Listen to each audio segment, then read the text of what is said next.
Kraft presents The Great Gildersleeve.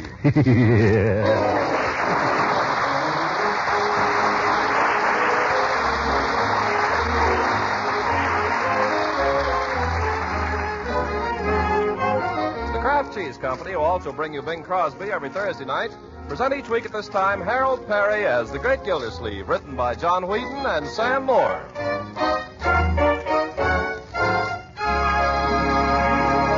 We'll hear from The Great Gildersleeve in just a moment. But first, an old proverb says that you've got to spend money to make money. Be that as it may, I'll twist that old saying around and tell you how one clever homemaker spends just 3 red ration stamps to save red ration stamps. Oh, that sounds odd. Try doing what she does with Pabstet, the delicious, nourishing cheese food of 100 uses. First, make a smooth cheese sauce with Pabstet and a little milk. Then pour it over leftovers of meat or fish or vegetables or rice, fixed any way you like, and see how family appetites react to that simple magic. You've saved food and you've pleased Dad and the kids. That's worthwhile economy. They'll like the unique cheddar cheese flavor of Pabstet in a variety of other ways, too. You can melt it with macaroni for grand-tasting casseroles, toast it to perfection, or serve it sliced with dessert or just by itself. Pabstet is made to please the most particular appetites, and it's a splendid source of important milk nutrients your family needs. So ask your dealer for Pabstet, the delicious, nourishing cheese food of 100 uses. Remember the name, Pabstet.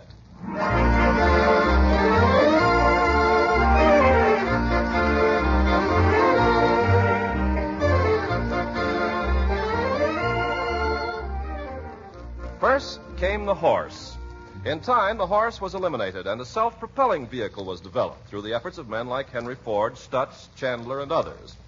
None of these could have foreseen that the culmination of all these centuries of progress would be a 1940 6-cylinder four-door sedan at the wheel of which could be found Throckmorton P. Gildersleeve. Yet that's where we find him today, just turning into his driveway and heading for the garage. Something seems to be amiss, and it sounds like the motor. Come on, Jenny. Come on, old girl. We're almost there.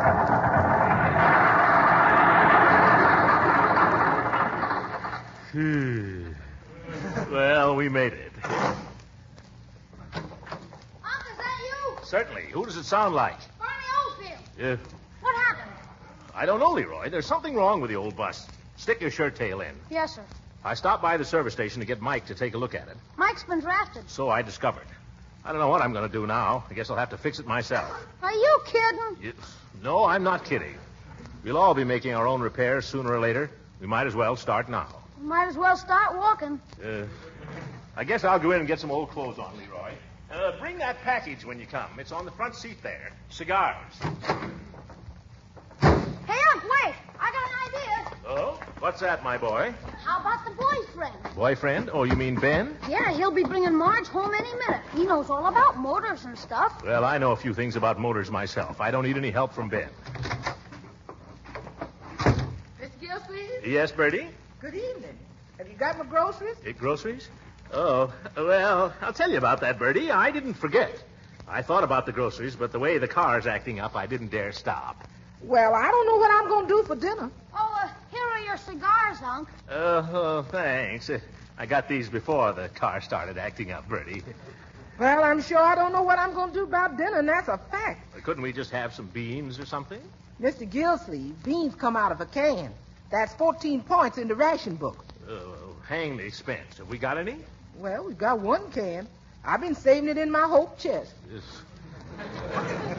Break it out, Bertie. This is an emergency. If you say so, Mr. Gildersleeve. Oh, and Bertie. Yes, sir? Do you think we'll have enough to invite Marjorie's young man to stay to supper? Well, if I stretch him, maybe. I thought you didn't need any help from Ben, Unc. I don't. Never mind, Bertie. Just the 3 of us. But wait. Here they come now, Marjorie and Ben. I'll just see what his plans are. Well, my dear. Marjorie, don't act like this. Gosh, you don't understand. I understand perfectly. And as long as you act like that, I'm going to act like this. Goodbye. Hello, Uncle Mort.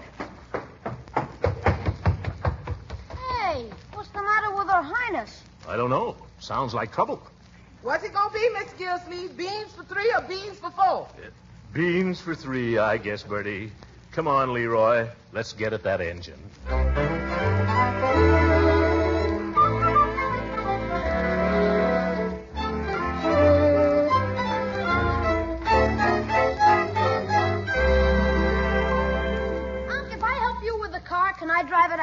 No, Leroy, you may not. Just a little. Just down the driveway. No. Why not? I've told you why not. You're too young and you don't know anything about cars. I know as much as some people. Besides, it's against the law. Now, let's get busy here.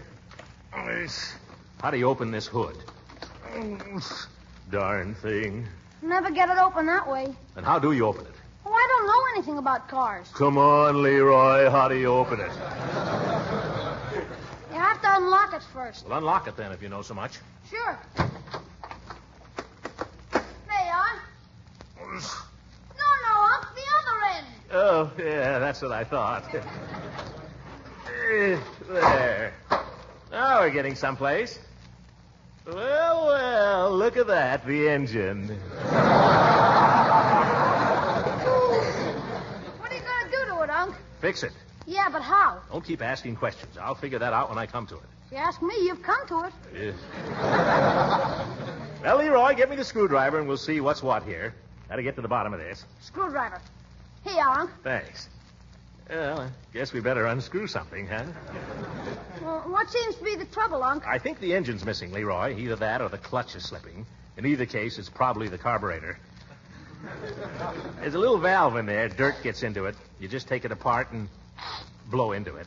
How did you learn so much about carburetors, Unc? Oh, you pick up these things, my boy. I've seen Mike do it. Now, where is the little devil? Here we are. Unc, that's not the carburetor. How do you know? Don't do that. I didn't. You did it. Huh? Oh, must have some connection with the horn. It is the horn. Oh. Well, the horn seems to be all right. We better try something else. Uh-oh. I don't like the looks of this. If you're looking for the carburetor, Unc, you're getting cold. A little less advice, young man, and we'll get along better here. Okay. So just to watch the way I do this, you'll be in a position to do it yourself if you ever have to. You see, I just...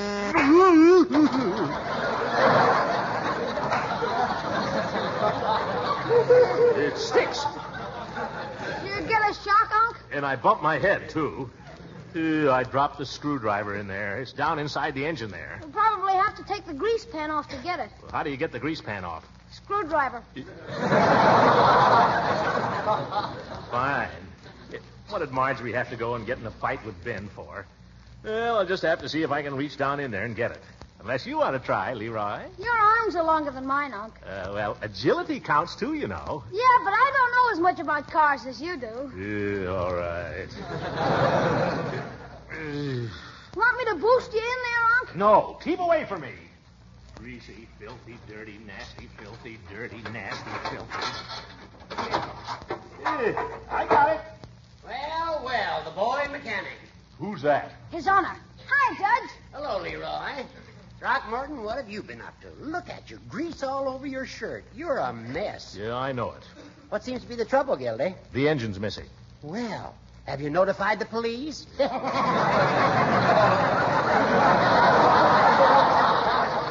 Oh, 23 skidoo, hooker. What do you want in here anyway? Well, I just dropped in to ask for the loan of a rake, Gildy. I thought I'd do a little work on my victory garden. But if I can be of any assistance to you Give here... him the rake, Leroy. Okay. Unc's been looking for the carburetor, Judge, and I tried to tell him that's it. Where? Right there. The boy is absolutely right, Gildy. Any fool knows that. What do you know about it, you old grampus? You and your reel. I bet it hasn't even got a carburetor. There's an old saying, Gildersleeve, there are none so blind as those who will not see. Go on, pull your car to pieces, scatter it all over the place, but when you've finally taken everything else apart, you'll discover that that is the carburetor. You don't have to make a speech about it. I'll take that rake now, Leroy, if you'll be so good. Here you are, Judge. I shall return it. See that you do. Thanks. You're welcome. The old windbag. He could be right, though. Leroy, just for the sake of argument, suppose we take this little gadget apart here, huh? Now you're getting somewhere. You're going to need a wrench for that, though. After all the work I went to fish this screwdriver out? Yeah, you might as well throw it back in. Here, let me see if this will fit. Leroy, I'm doing this. Okay.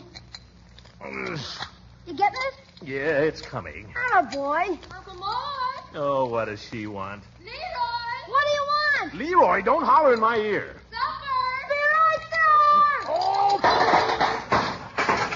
No, you did it. There goes the carburetor all over the lot. Who did it? What did you let go for? Why did you shout for? Who shouted? Well, who let go? It came apart in my hand. If you hadn't shouted, I wouldn't have dropped it. I told you not to shout. Uncle Mort!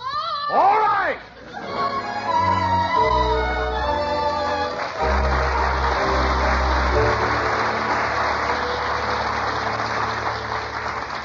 How did you make out with the car, Uncle Mort? Is it a powerhouse now? Well, not exactly, my dear, but I think I've definitely located the trouble. Carburetor. Well, what's wrong with the carburetor? It's all over the garage. Eat your beans. Well, I only hope we'll get it finished by tomorrow. Brady and I have some shopping to do, haven't we? We sure have. Got to get all the groceries for the weekend. Well, you can always have them delivered if you have to. Not no more. The A1 grocery doesn't deliver now? No, sir. With them, it's strictly come and get it. And the last one gets a rotten egg. That's right. You have to go down there in person and raffle for it. Yes. Well, Leroy can always run down on his bicycle. Nope, flat tire. Oh, well. Oh, come clean, Uncle Mort. Aren't you going to get that car put together by tomorrow? Oh, I'll get it put together. Don't worry about that. I'll get it put together. Just hope it'll run, that's all. Unc, why don't you just break down and get Ben to help you? He could fix it in no time. Young man, when I want any advice from you, I'll break down and ask for it. Okay. Can I be excused? You may be excused, Leroy. And stick your shirt tail in.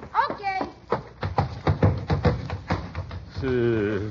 By the way, Marjorie, speaking of Ben, why don't we have him to supper tomorrow, Uncle huh? Mort, you know perfectly well that Ben and I are not speaking. Since when? Since 4 o'clock this afternoon. Oh, no, I'm sorry to hear that.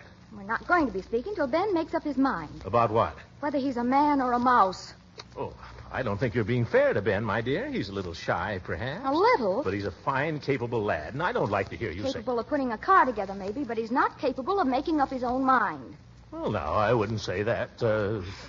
He won't speak up. He lets people walk all over him. No woman wants to marry a man like that. Has he asked you to marry him? No, that's another thing. It's not what I'm mad about. What are you mad about? Well, down at the plant today, a job opened up in Ben's department. And did Ben get it? No. Chet Healy got it. Who? That loudmouth? Yes.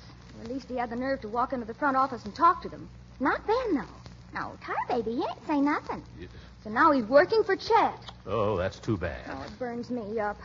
Ben knows 3 times as much as Chet does. 5 times. How's anyone going to find it out if he never opens his mouth? Well, you seem to have found it out. That's different. Yeah. Trouble with Ben is he's just too nice. Everybody imposes on him and he lets them. Every time he comes over here, you get him to work on something. Telephone, my dear. Uncle Mort, it's probably Piggy. All right. You don't want to be too hard on Ben, my dear. You could do a lot to help him if you I'm don't... not interested. Gildersleeve's wet wash. We pick up and deliver. Oh, sure. I thought you were Piggy. Just a minute. Marge, it's Ben. Ben? Here's your chance, Unc. Tell Ben I don't care to speak to him. Wait a minute now. You can't tell him that, my dear. Tell him to hold on, Leroy. Tell him I'll speak to him. Just a minute. Unc wants to speak to you. Uncle Mort, if you ask him over here, I won't see him. Now, be fair, my dear. We haven't had him over here in several days, and I think it'd be only decent... And if you use me as an excuse to get him over here to help you with that car, I won't speak to you. Why, Marjorie, I'm hurt that you would even think such a thing. Be right there, Leroy. Here he comes. Here, give it to me. Hello, Ben. How are you, my boy? Just fine. How are you? Oh, I'm fine. Marjorie? Well, I'll tell you, Ben, she's in the bathtub right now. Uncle Mort. Yeah, taking a bath, Ben. You know, all wet. Is there any message I can give her? There's a message you can give him. Tell him I don't care if I never see him again. She's dying to see you, Ben, and she wants to know if you'll come over to supper tomorrow night. I said nothing of the kind. And if he comes over here, you can entertain him. Fine. She says to come early, about 2 o'clock. Yeah, we'll play games, Ben. Yeah. And, oh, Ben, be sure to wear old clothes.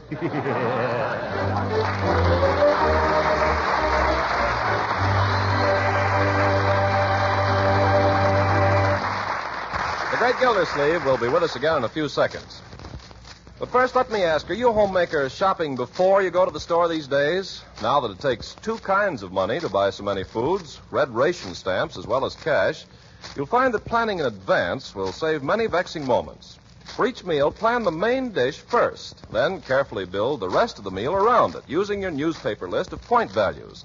That way you can be sure that family appetites will be tempted and that meals will be satisfying because they're well balanced.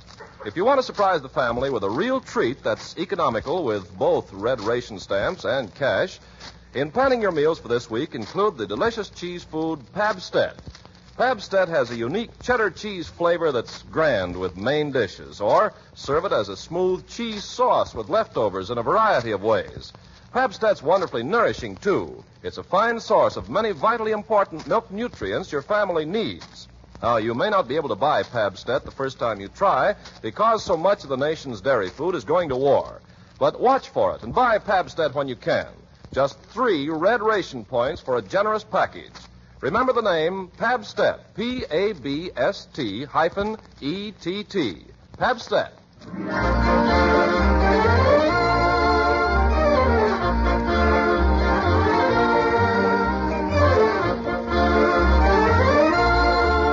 Now back to our hero. His plans are progressing favorably since after a good night's sleep, Marjorie seems more or less reconciled to the thought of seeing Ben. It's afternoon now, and we find Gildersleeve lying on the floor of his garage working on his long-suffering car, assisted by the long-suffering Leroy. Yeah, I think she's coming now, Leroy. You'll be sorry, Unc. Don't be silly, my boy. I've got a suspicion the whole trouble is right in here. And that's what you said yesterday when you took off the carburetor. Well, when Ben gets here, he'll confirm my theory, I'm certain. You're going to make him work too, ain't you, Unc? I'm not making anybody work, Leroy. I'm entirely opposed to the principle of slave labor. If you're not interested in what you're doing, you may go. Oh, boy. Leroy! Can't I go? No. Only said that to test your character. I'd like it better if I could do some of the hammering down under there. You sure gave me the worst part of this job. Yeah, but yours is a very important part, my boy. Be patient. Oh, nuts. Well, Leroy, if you aren't a model for a Christian martyr, what on earth are you doing? Can't you see? Well, I can see you standing there with a vacant look on your face, holding that blanket as if you were going to catch somebody jumping out of a burning building. Don't make fun of Leroy, Marjorie. He's helping me with an important job. Oh, you're down under there. What's Leroy doing? Well, I'm trying to knock the timing gear loose. And once she busts loose, I catch all the pieces in the blanket.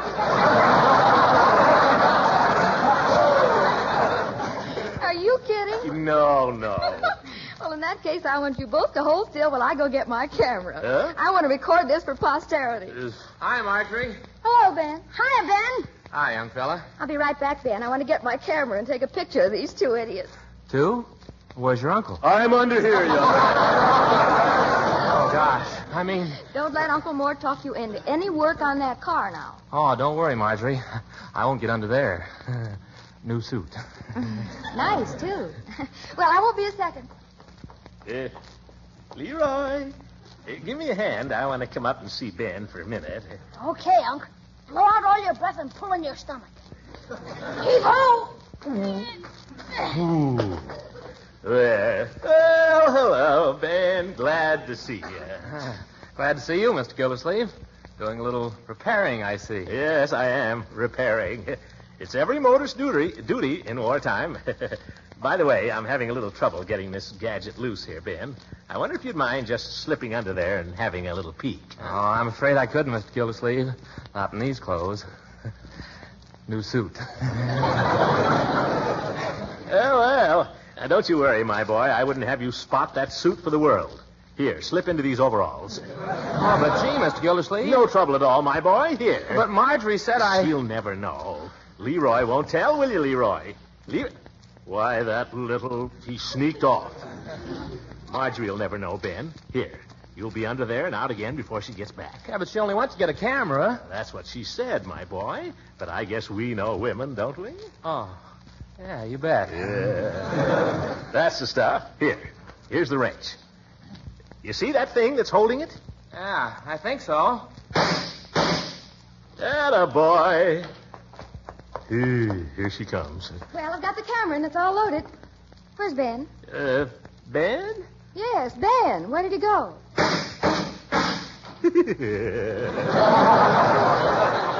Uncle Throckmorton, you should be ashamed of yourself. Now, Marjorie. And you should be ashamed, too, Ben Waterford. Now, wait a minute, Marge. And his new suit, too. How could you do it, Uncle Mort? Overalls. Besides, it was really his own idea, Marjorie. He practically insisted. I don't believe it. Well, Ben, aren't you coming out of there? What'd you say, Marge? I said, I suppose you're going to stay down there all day. Oh, no, I'll come right out. But, Ben, did you get the whatchamacallit loose? No, I didn't. And he's not going to. Well, it'll only take a second, Marge. Oh, well, you listen to me, Ben Waterford. You haven't any more spine than a piece of spaghetti. Yep. You let yourself be pushed around down at the factory by a boy with half your ability.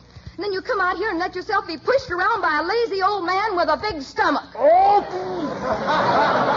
Marjorie! Goodbye. Hey, Marge. Hey. Well, stop her, Mr. Gildersleeve.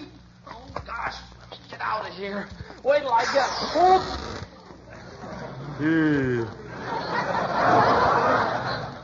Overalls? New suit. Where did Marge go? She went out the front gate, Ben, and down the street. Oh, golly, I can't chase her in these torn pants. What'll I do? Don't worry, lad. You'll be all right. Oh, it was wonderful the way you stood your ground there. By George, you certainly told her, Ben.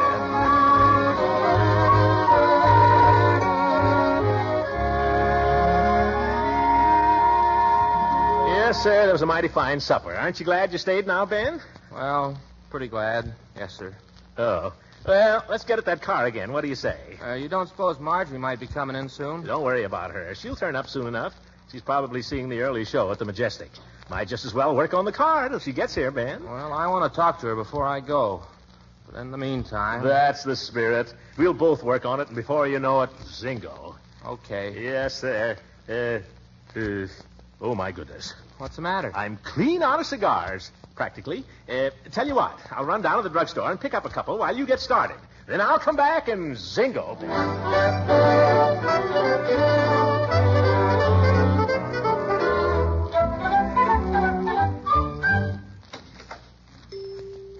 Hello, Peavy. Good evening, Mr. Gildersleeve. How can I be of service to you? Give me a couple of cigars, will you, Peavy? And make it snappy. I'm in a hurry. Yes, sir. Here they are. Yeah, 50, 75, $1, and I thank you. Thank you. Well, how's business, Peavy? A little quiet, Mr. Gildersleeve. I lay it all to this rationing. Rationing, but they're not rationing drugs, Peavy. And that's just the trouble. The ration stuff gets all the publicity. I see. Well, got to get going. Oh, got a match, Peavy? Oh, yes. Always got a Lucifer on me somewhere for a good customer. Here. Thanks.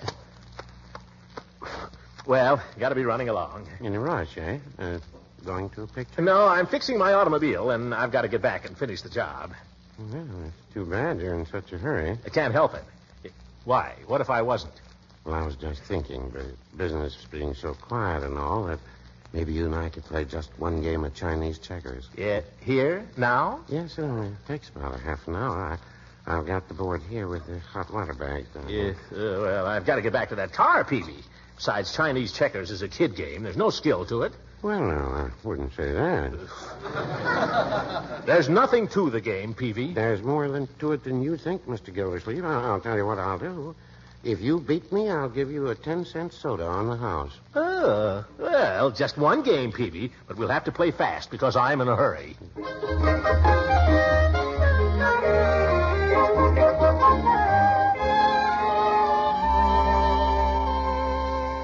Hello, Ben. Now, let's get at that car now, huh? Oh, it's all finished, Mr. Gildersleeve. Just finished a minute ago. Well, can you beat that? I'm much obliged to you, my boy. Well, that's okay. Now we can sit here on the porch and enjoy the spring evening for a while. Yeah. Something accomplished, something done to earn a night's repose. Longfellow. Darn rocking chair has a bad squeak. You notice it? Yes, sir. But I don't know anything about rocking chairs. You didn't happen to see Marjorie on the way to the drugstore, did you? No, Ben, I didn't. But don't you worry about her. She's probably at the home of one of her girlfriends playing Chinese checkers. She probably wishes she was here right this minute. Well, you think so? No doubt about it. She'll be along soon. Gee, I guess you must know quite a bit about women, don't you, Mr. Gildersleeve? Well, I've been around quite a while, my boy. You get so you can figure 'em out. Tell what a woman's thinking just by looking at her. Gosh, that must be a neat trick. When I'm with a girl, I can't seem to think at all. Can't think? No, I just sit there and sizzle. Well, that's not the way to captivate a woman, Ben. It sure isn't. What do you suppose Marjorie's got against me, Mr. Gildersleeve? Why, that's as simple as ABC, young man. You're not using any finesse. Any what? You gotta be smooth, Ben. Look at the men the women go for in pictures. Look at Adolphe Marjot. Yeah, and look at me. Well, I'm sorry about your suit, Ben. Oh, that's all right. Gosh, I couldn't be like Adolphe Marjot anyway. I tried to raise a mustache once. What was the trouble? Well, came out pink. Pink? Yep. Been shaving pretty close ever since. Oh, there's a car turning down our street. Yeah, whose is it? Oh, it's probably Marie King driving Marjorie home. Hey, has Marie got a 42 convertible? No, that's not Marie. No, it isn't. That's Chet Healy. Chet Healy? What? Marjorie! Oh, hello, Uncle Mort. I didn't see you there in the dark. Oh, hello, Ben. Hello. Uncle Mort, I want you to meet Chet Healy. I've told you about him. How do you do? Well, how are you, Mr. Gildersleeve? Say, who's that with you? Well, if it isn't my new assistant. Hiya, Junior. Hello. Yeah, we just saw a great picture, and then we had a good look at a wonderful moon. This is a mighty attractive little niece you've got there, Mr. Gildersleeve. Oh, you think so? Yes, sir. I'd like to be an uncle to her myself. Say, Junior, what happened to your Sunday suit? What's the matter? Cat got your tongue? How would you like a punch in the nose? Oh, Ben. Now, don't worry, honey. Nothing's going to happen to me. That's what you think. Well, Say, this is quite a spectacle. I'll referee.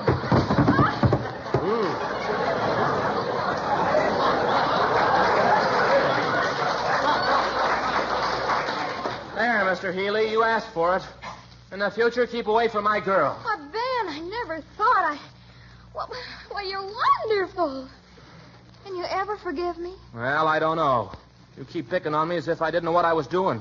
You treat me like a child, and I'm sick of it. If you're going to be my girl, you've got to let me say what's what from now on. Oh, Ben, I will. Well, that's telling her, Ben. I'm glad to see you're following my advice. Your advice? Mr. Gildersleeve, you're full of wet hay. Oh!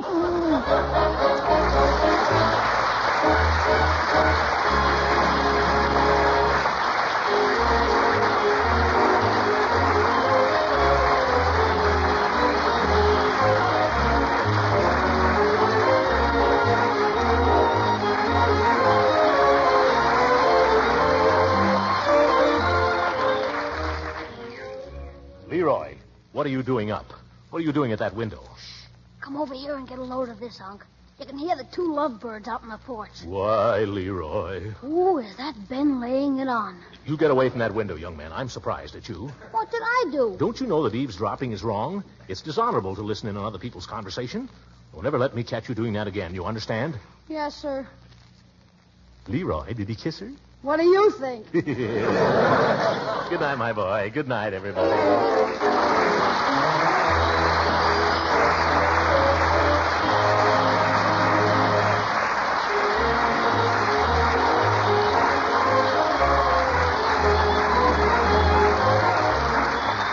Music on this program was under the direction of Claude Sweeten. This is Ken Carpenter speaking for the Kraft Cheese Company and inviting you to listen in again next week for the further adventures of the Great Gildersleeve.